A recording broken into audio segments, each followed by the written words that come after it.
घी जब सीधी उंगली से न निकले तो उंगली टेढ़ी करनी ही पड़ती है। एक ब्राह्मण को तीर्थ यात्रा पर जाना था। ब्राह्मण ने तीर्थ यात्रा पर जाने से पहले अपने खर्चे के लिए कुछ धन खुद के पास रखा और बाकी का सारा धन अपने पड़ोसी नगर सेठ के पास जमा करवाया।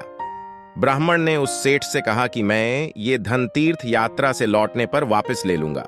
उस नगर सेठ ने कहा, अच्छा ठीक है। कई सालों के बाद ब्राह्मण तीर्थ यात्रा से वापस लौटे। जब ब्राह्मण को अपने धन की आवश्यकता हुई तो वह नगर सेठ के पास अपना धन वापस लेने के लिए पहुंचे। पर यह क्या?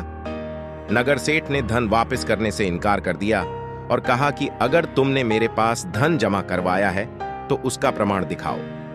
नगर सेठ की बात सुनकर ब्राह्मण बहुत परेशान हो गया और उसे समझ में नहीं आ रहा था कि अब वो क्या करे।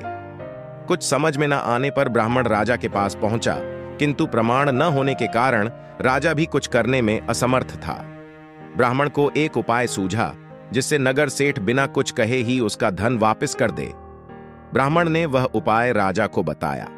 ब्राह्मण की बात से राजा भी सहमत हो गया। अगले दिन राजा नगर भ्रमण करने के लिए निकला। भ्रमण करते हुए राजा ब्राह्मण के घर के पास पहुंचा। ब्राह्मण अपने घर के बाहर ही खड़ा था। राजा ने ब्राह्मण को गुरुदेव कहकर संबोधित किया और उन्हें आदर सहित अपने रथ पर बिठा लिया। ब्राह्मण का पड़ोसी नगर सेठ ये सब देख रहा था। अब नगर सेठ सोचने लगा कि राजा तो ब्राह्मण का बहुत आदर सम्मान करता है। अगर ब्राह्मण ने राजा को मेरी शिकायत कर दी तो मुझे दंड मिल सकता है। इस दंड से बचने के लिए यही सही होगा कि मैं ब्राह्मण का धन उसे वापस लौटा दूं। अगले दिन नगर सेठ ब्राह्मण के घर पहुंचा और क्षमा मांगते हुए सम्मान सहित उसका सारा धन वापस लौटा दिया। ब्राह्मण ने जैसा सोचा था बिल्कुल वैसा ही हुआ और उसे उसका धन आसानी से वापस मिल गया। जिंदगी में कई बार ऐसा भी होता है कि आपके पास अपनी सच्चाई का सबूत नहीं होता है।